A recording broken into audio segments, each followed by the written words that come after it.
శ్రీమాత్రే నమ. జయ గురు దత్తాత్రేయ నమ. ఈ వీడియోలో మనం మిథున రాశి వారికి మే 4వ తారీఖు నుంచి 10వ తారీఖు మధ్యలో జరగబోయే వార ఫలాలు పరిశీలించినప్పుడు ఈ వారమంతా ఈ రాశి వారికి గ్రహాలన్నీ రాహు కేతువుల మధ్య ఉండిపోవడం వల్ల ఒక విధమైనటువంటి కాలసర్ప దోషం ఏర్పడింది. అంటే ఎక్కువగా 4వ స్థానం 10వ స్థానానికి సంబంధించిన కార్యక్రమాలు చాలా వరకు అవాంతరాలు ఇబ్బందులు పడే అవకాశం ఉన్నది.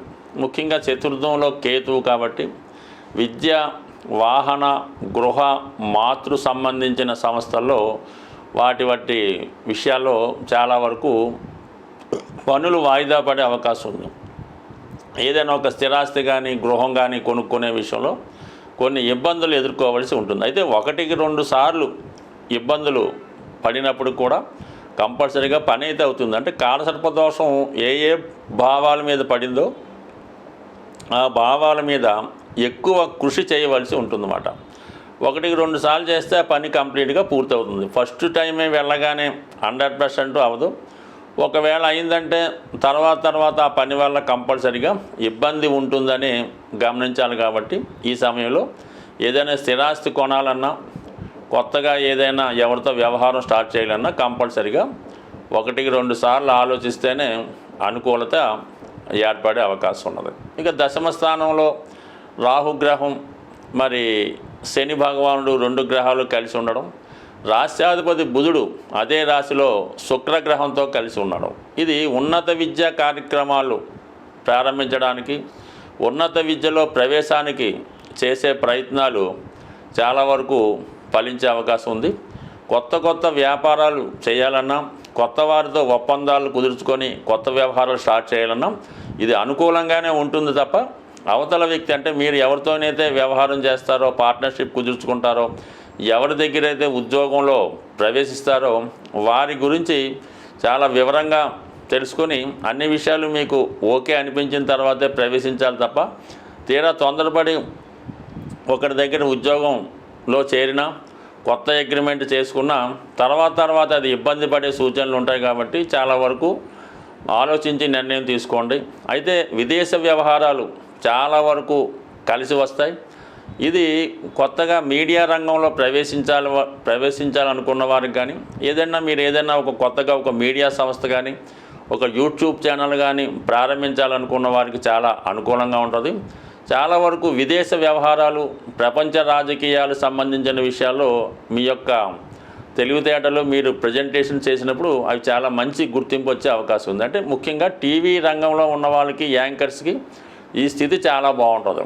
ముఖ్యంగా ఈ నెల అంటే ఈ నవంబర్ 7వ తారీఖున బుధుడు, రాశ్యాధిపతి బుధుడు లాభస్థానంలోకి వచ్చి రవితో కలిసి ఒక బుధాదిత్య యోగం అనే యోగం ఏర్పడుతుంది. ఈ కారణం వల్ల ఏంటంటే మీకు ఈ మే నెల 7వ తారీఖు తర్వాత చాలా వరకు వృత్తిలో అభివృద్ధి కలుగుతుంది. మీ యొక్క తెలివితేటలకు తగిన గుర్తింపు కూడా రావడం జరుగుతూ ఉంటుంది.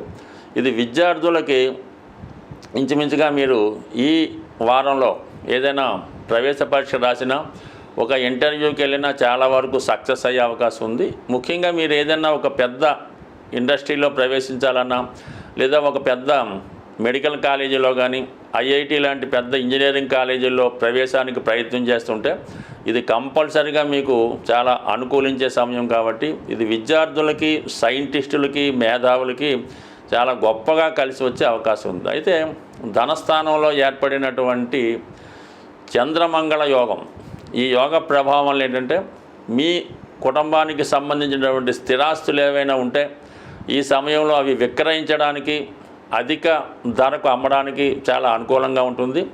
అయితే కొన్ని సందర్భాల్లో కుటుంబ సభ్యుల మధ్య కొద్దిపాటి విభేదాలు వచ్చినప్పుడు కూడా ఆకస్మికంగా విపరీతమైనటువంటి ఆర్థికపరమైనటువంటి లాభం మీ కుటుంబానికి రాబోతుంది. అది కేవలం భూముల వల్ల, స్థిరాస్తుల వల్ల, లేదన్నా ఒక ఏదైనా స్త్రీధనం, అది మీ పెద్దవారి ద్వారా పూర్వీకులు ఎవరన్నా ఆడవారికి, స్త్రీలకు సంబంధించినటువంటి ఆస్తి ఈ సమయంలో మీకు కలిసి వచ్చే అవకాశం ఉంది. కాబట్టి అకస్మాత్తుగా వచ్చే ఇటువంటి ఆర్థిక సంపద మీ కుటుంబం యొక్క ప్రతిష్టని చాలా వరకు పెంచుతుంది. అయితే కొన్ని సమస్యలు, విభేదాలు, లీగల్ ఇష్యూస్ ఉన్నప్పుడు కూడా దాన్ని ప్రశాంతంగా పరిష్కరించుకోవడం అనేది మంచిది. బట్ చిన్న చిన్న విభేదాలు ఉన్నప్పటికీ కూడా అవి కుటుంబ సభ్యుల మధ్య ఉంటాయి కాబట్టి దాన్ని సర్దుబాటు చేసుకుంటే మంచిది. దాన్ని విభేదాలు పెద్దవై అవి బయట పెట్టడం వల్ల మీకు వచ్చినటువంటి ఆస్తి మీకు కాకుండా వారికి కాకుండా చివరికి ఏ ప్రభుత్వానికో దేవస్థానానికో చెందే విధంగా పోయే అవకాశం ఉంది. కాబట్టి ఏదైనా వ్యవహారాన్ని 4 గోడల మధ్య సెటిల్ చేసుకుంటే మంచిది. ఈ సమయంలో మీకు ఏమైనా భూమి తగాదాలు, వృత్తికి సంబంధించిన తగాదాలు ఉంటే చక్కగా హనుమాన్ ఆలయంలో ఒక 3 మంగళవారాలు హనుమాన్ ఆలయంలో సింధూరంతో స్వామికి అభిషేకం చేయడం వల్ల, అలాగే మంగళవారం రోజు స్వామికి వడమాల వేయటం వల్ల ఈ కుటుంబ చికాకులు, ఆర్థికపరమైన సమస్యలు చాలా వరకు తగ్గే అవకాశం ఉంటుంది. ఈ వారం గ్రహాల యొక్క స్థితిని అనుసరించి ఇబ్బందుల్లో ఉన్నవారు కానీ, అలాగే అనుకున్న కార్యక్రమాలు నెరవేరడం లేదు అనుకున్నవారు ఈ మే 10వ తారీఖు అంటే ఈ వారం చివరిలో మే 10వ తారీఖున శని త్రయోదశి రాబోతున్నది.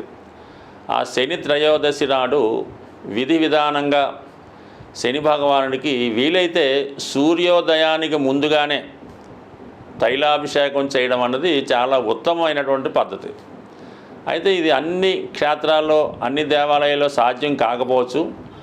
కానీ అవకాశం ఉన్నవారు సూర్యోదయానికి ముందుగానే సరిగ్గా కాలకృత్యాలు తీర్చుకొని శుచిగా శుభ్రంగా శని తైలాభిషేకానికి కావాల్సినటువంటి అన్ని వస్తువులు అక్కడ తీసుకెళ్ళి విధి విధానంగా అక్కడ దేవాలయంలో అక్కడ ఉన్నటువంటి సాంప్రదాయ ప్రకారం తగు ఫీజు చెల్లించి ఈ తైలాభిషేకం అక్కడ ఉన్నటువంటి పౌరోహిత్యుల ద్వారా సంపూర్ణంగా పూర్తి చేసుకోవాల్సి ఉంటుంది. అక్కడ మనకి ఏ వస్తువు అవసరమైనా కూడా ఎవరిని అడగకూడదు. కేవలం అగ్గిపెట్టె దగ్గర నుంచి, ఆయిల్ దగ్గర నుంచి అన్నీ కూడా మీరే తీసుకెళ్ళండి. అవన్నీ కంప్లీట్ చేసిన తర్వాత మనం ఏవైతే పూజకి తీసుకెళ్ళామో ఆ వస్తువులన్నీ కూడా అక్కడే విడిచిపెట్టి, మరి ఆ తైలాభిషేకం పూర్తయిన తర్వాత మీరు ఏ దేవాలయంలో అయితే పూజ చేసుకుంటారో, ఇంచుమించు శివాలయం ఎక్కువగా ఉంటుంది అనుకోండి, ఆ శివాలయంలో మళ్ళా శివునికి మళ్ళా అభిషేకం అది చేపించి ఆ అభిషేకం తర్వాత చక్కగా మీరు మీ యొక్క కార్యక్రమాలకు వెళ్ళొచ్చు, ఆఫీస్కి వెళ్ళిపోవచ్చు, ఇంటికి రావచ్చు, వ్యాపారం కూడా చేసుకోవచ్చు. అయితే ఇవన్నీ పూజ అయిన తర్వాత మళ్ళీ స్నానం చేయాలా, కాలు కొడుకోవాలి అన్నటువంటి నియమం ఏమీ లేదు. రొటీన్గా మీరు మిగతా దేవాలయాలకి వెళితే ఏ సాంప్రదాయాన్ని పాటిస్తారో ఆ సాంప్రదాయాన్నే పాటించాలి తప్ప పర్టికులర్గా శని భగవానికి మళ్ళీ ప్రత్యేకత అది ఏముండదు. ఒక విధంగా అటువంటివి చేయడం వల్ల కొంత భగవంతుడికి అవమానించినట్టు ఉంటుంది, అది గమనించండి.